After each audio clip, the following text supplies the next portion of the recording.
The stranglehold that the Skyrocket 2 had over the amusement industry in the 2010s cannot be understated. It was a great concept, a thrilling coaster that featured a swing launch, a vertical drop, and an inversion, all coming in a compact and relatively cheap package. And they took the industry by storm, with 9 opening between 2012 and 2019. However, the fad had seemingly passed after 2019, as only 2 of them have opened since, with one of them being a relocation. It seems as if the industry had moved on from the Skyrocket 2. But apparently they didn't, because manufacturers are still trying to sell their own version of it. Emphasis on trying, because they are failing spectacularly. S&S tried with Gale Force in 2017, and it failed spectacularly. Mock Rides tried with their Extreme Spinner, and they failed spectacularly. Discovering something that doesn't exist. Zamperla only just now sold a double hard after fucking years of waiting. But then, there's Intamin, who sold quite possibly the best version of the Skyrocket 2 out there, even better than the originals. It's called Sandy's Blasting Bronco, and it's also just a fucking mess.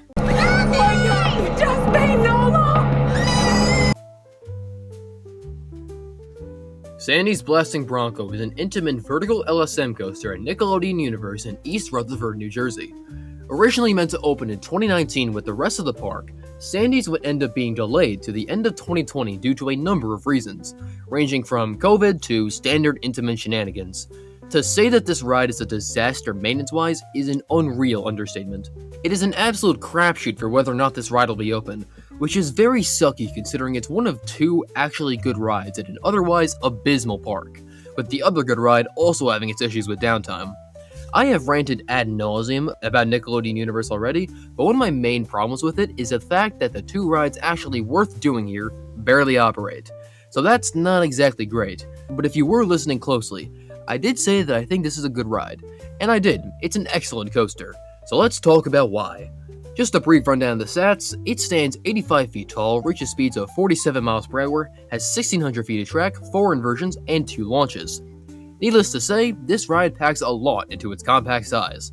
The surprising part to me about these stats though is that it's only 47 miles per hour. It feels so much faster than that.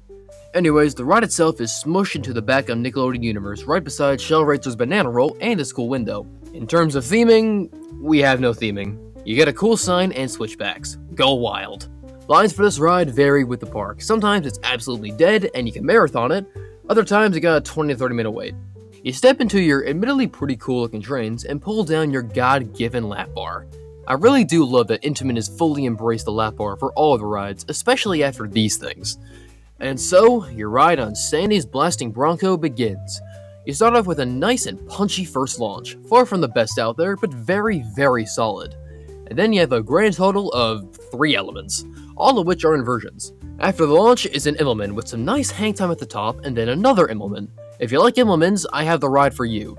Anyways, this second one feels a lot more distinct actually, with a much tighter pull-out than the first one. And then there's a rollover, which is really just another Immelman that twists directly into a dive loop. The hang time again is very good, and there's solid whip on the dive loop part of it.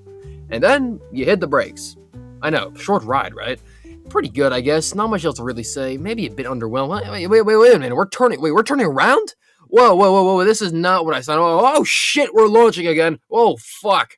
Yeah, Sandy's has a turntable that makes you do this ride again, but backwards. It's a great concept to make a short ride even longer. So then you have your second launch, which just yanks you backwards. My god, it is such a punchy launch going backwards, an instantly classic ride moment. And you do the same layout again in reverse, and it feels just about the same, just going backwards really, with differing amounts of whip depending on where you sit. Oh, and I forgot to mention this, but the way these inversions are profiled is that you get a bit of airtime when you pull out of them, so that's just a cherry on top. I'll tell you what, Sandy's Blasting Bronco is a goddamn great little coaster. Amazing launches, forceful inversions going forwards and backwards, and even a little bit of airtime thrown in. Except, Sandy's has a fucking nasty rattle. What? This isn't one of those BS being rattles, no. Sandy's does absolutely shake you about, especially in those valleys. So yeah, I wouldn't exactly recommend marathoning this ride. It'll shake you about, your brain will get a concussion probably, but Jesus, that layout is damn good. So, if I had to rate this ride out of 10, I'd give it a 7.5. Intamin cooked with the layout, and everything else really, but unfortunately, the Nickelodeon Universe curse made it kinda rough. God, I hate that fucking park. Endless trash!